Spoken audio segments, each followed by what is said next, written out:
Welcome back to Recruiting Blitz. As always, I'm Tim Verghese. Appreciate you guys tuning in. Before we get started, be sure to like this video, subscribe to our channel. If you're listening on audio, we appreciate you listening. Be sure you subscribe to our podcast. You can find us, if you're not subscribed to our podcast already, you can find us anywhere you listen to your podcasts, Apple Podcasts, Spotify, etc. You know, we're across platforms, so be sure to subscribe there and listen to us. And I know for some people it's easier to just listen in the background rather than watch the video. So, however you find us, we appreciate you tuning in.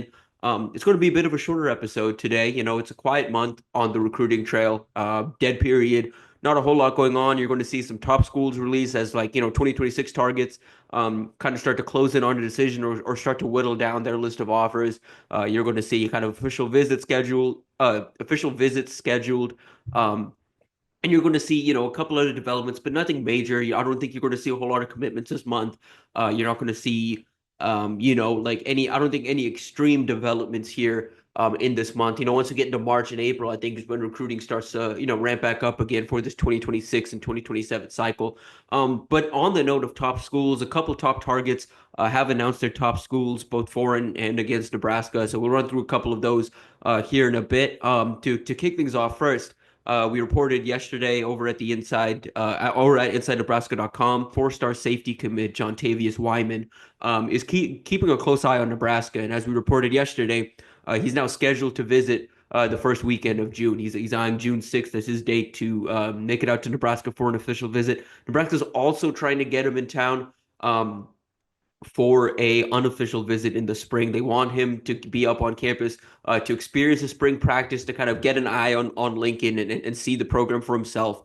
Nebraska's, of course, battling Georgia, trying to flip him away from the Bulldogs. But Miami's involved as well. Miami's going to get him on campus before Nebraska does. Arizona State's also involved. And, of course, Georgia is going to get him on campus for an official visit. So it's a four-team battle right now. Georgia obviously happy and holding on to his commitment. Miami making a real push. But Nebraska's in this mix now, and it's largely because of Addison Williams. But, you've got John Butler working in there, too. You've got a couple other staffers, Jamar Mosey with some of his ties in that region. You have a few staffers working there, and Nebraska's working to flip a guy that we have ranked as a top 100 prospect and the number 6 safety in the country. So that was a big development over the last few days. Has just been tracking that and making sure that visit does get set. And so now we can, kind of pass along an official report. That official visit date has been set.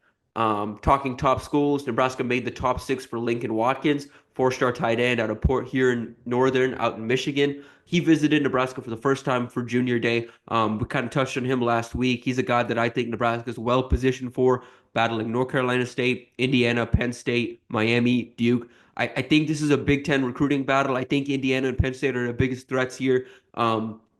Wouldn't keep my eye away from North Carolina State, Duke, and Miami, though. Obviously, 3 other programs involved. But, I like where Nebraska is coming out of the junior day visit. I think they're well positioned to get an official visit from him. And I think they're one of the top schools of this 6. I think they're on the top end of it. I think Marcus Satterfield's done a really good job since offering him back in January. They went in, Satterfield went in home with him last month and got him on campus for the junior day. So, I think next steps are getting him back down potentially for a spring practice or an official visit, if not both. And try and lock in his commitment. I think Nebraska is well positioned there to potentially close here in the next few months. They also made the top 11 for Nasir Rankin, four-star athlete out of Chicago Morgan Park. He's a two-sport athlete, pretty electric on the basketball court as well, especially considering he stands right around 6 foot. Would play in a wide receiver in Nebraska scheme. Nebraska kind of likes him as an offensive athlete. Illinois, in-state Illinois is a school to watch right now. I think they're the favorites early on. Oregon recently offered, Michigan recently offered. Nebraska's been in that mix for some time and has some staying power. They had him on campus in the fall, but think you need to get him back on campus. Think you need to sell a vision kind of with this new offense. And I think, I think the relationship needs to develop. He's got a good relationship with Jamar Mosey and EJ Bartel, but the relationship with, some of the new staffers, Dana Holgerson, of course, Dakiel Shorts, and a couple of other guys on the offensive side of the ball probably need to develop for Nebraska to have a real chance here. But I'd keep an eye on in-state Illinois, Wisconsin. I think Michigan's kind of a sleeper there as well as they start to make him more of a priority. Nebraska also made the top 7 for Cameron Hamiel. He's a rising three-star defensive back out of Arizona, plays at Desert Edge High School. Nebraska in the mix, along with Texas A&M, Oregon, Michigan, Arizona State, Penn State, and Tennessee. Hamiel told me he's planning to make an official visit this summer. We'll see if that actually comes to fruition. Obviously, a top seven. I don't think he's going to make official visits to all seven. I think he's going to cut it down to a list of four or five that he's going to end up making official visits to.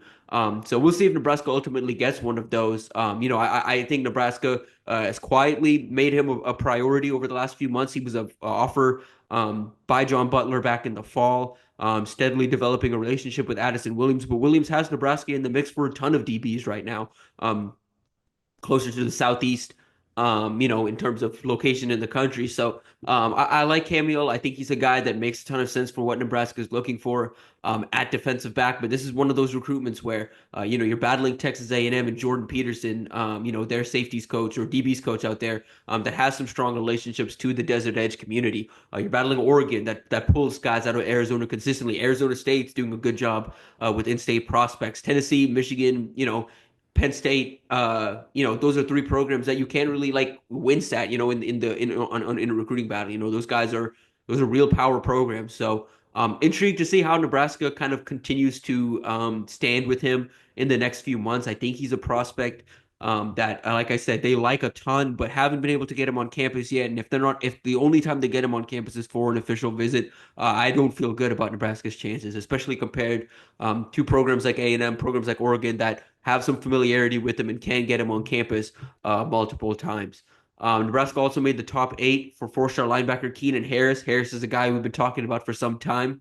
One of Nebraska's top linebacker targets. And, they're not as well positioned as they once were. When we talked about this recruitment in the fall, it felt like it was Nebraska, Missouri, and Oklahoma at the top. It felt like those three schools had some separation on everyone else just because of the long-standing relationships at those programs. The fact that those three were three of the first programs to offer him. As this recruitment's kind of developed, we've seen Illinois kind of rise in the last few months. I think they're another program that does a good job of recruiting of the state of Missouri, obviously recruiting that St. Louis area as well. They do a really good job there. Missouri and another power here involved. I think the top two right now are Illinois, Missouri. I think Nebraska is right in that next tier along with Oklahoma. And then you've got Kansas State in the mix as well, Iowa in the mix as well, Minnesota, Oregon, all in the mix. And so right now, again, like I said, Illinois, Missouri at the top. Nebraska has some work to do, but that the ground Nebraska has to make up isn't insurmountable. I think they've done a good job building relationships. He's got a good relationship with Rob Dvorak. Keith Williams is doing some work here. E.J. Bartel's doing some work here. I think the relationship with John Butler is something that needs to improve here in the next few months. I think getting him back on campus for a spring practice is important. Nebraska hasn't had him on campus in a while. So getting him back on campus is a kind of a big deal for Nebraska here. And I also think, obviously, getting him back in town for an official visit. I think Nebraska's still in good position to get him on campus for an official visit, but I could see another cut coming down to a top 4, and if Nebraska's not in that top 4, I think they're pretty much out of it at that point. So we'll see what happens with him. Harris is a guy that this staff really likes. It feels like you look at the linebacker board. Dvorak has a pretty sizable board and has a pretty good organization of who the top guys are, who are the can't miss prospects, and who are some guys he can kind of take some swings on. Harris is a top priority. So is Jordan Campbell. So is Jace Reynolds. So is Cason Thomas. Those are kind of your top group at the linebacker position. But you've kind of built out a room now where, okay, you miss out on Harris, you miss out on Campbell.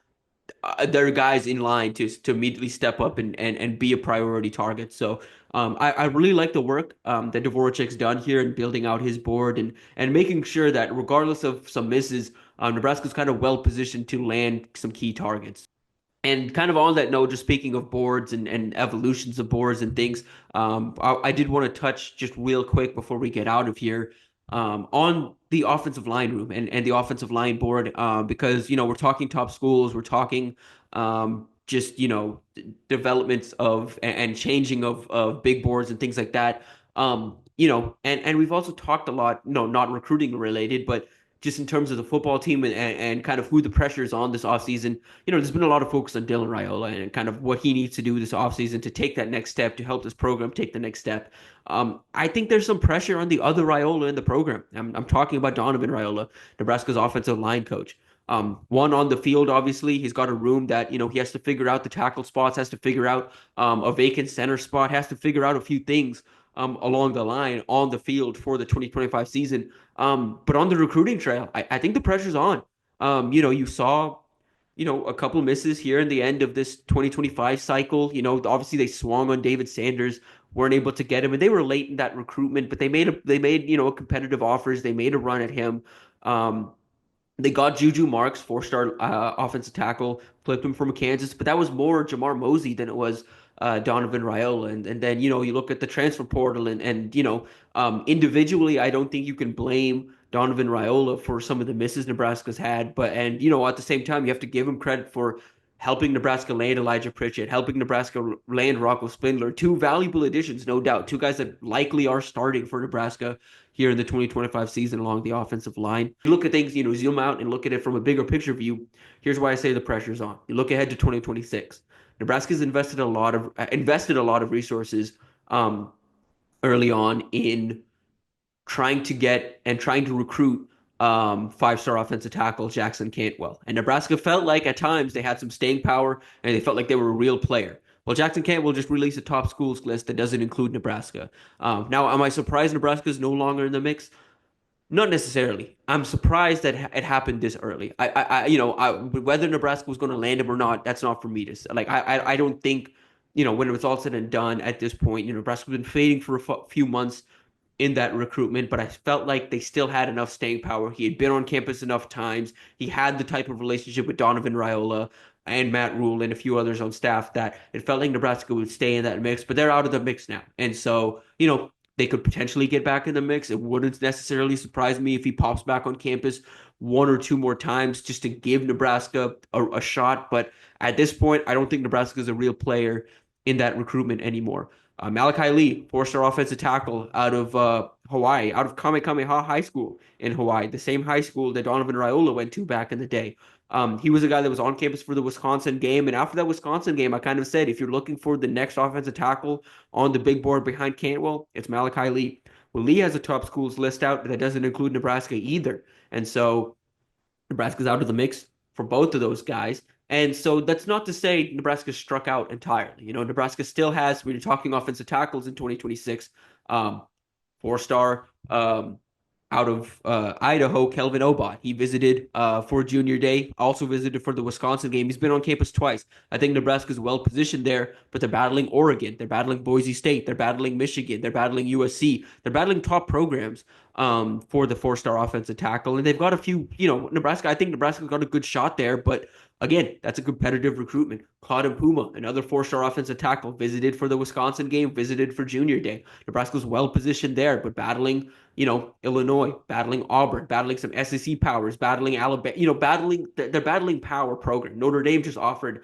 Puma. So that's a recruitment that's far from over. And I think that's a recruitment that's going to end up running through the finish line just because I think that's going to be the type of attention that Mpuma's going to demand, as his tape gets out there, and as schools kind of realize the type of talent that he is. So again, the concerns immediately wiped away if you land Obot, you land Mpuma. But at this point, those are your top two offensive tackle targets right now. You've expanded the board a little bit with a bunch of new offers in January, both at offensive tackle and on the interior. And that's the thing. You turn to the interior of the offensive line and you look at the targets there. Hudson Parliament was a top target for a long time. I think if you were to run through top offensive targets for Nebraska in the 26 class, Hudson Parliament was going to be top 5, top 10, like one of the top targets, regardless of position on the offensive side of the ball. He's committed to Iowa, made an early commitment to Iowa. The Hawkeyes did really good work to get him and secure him early.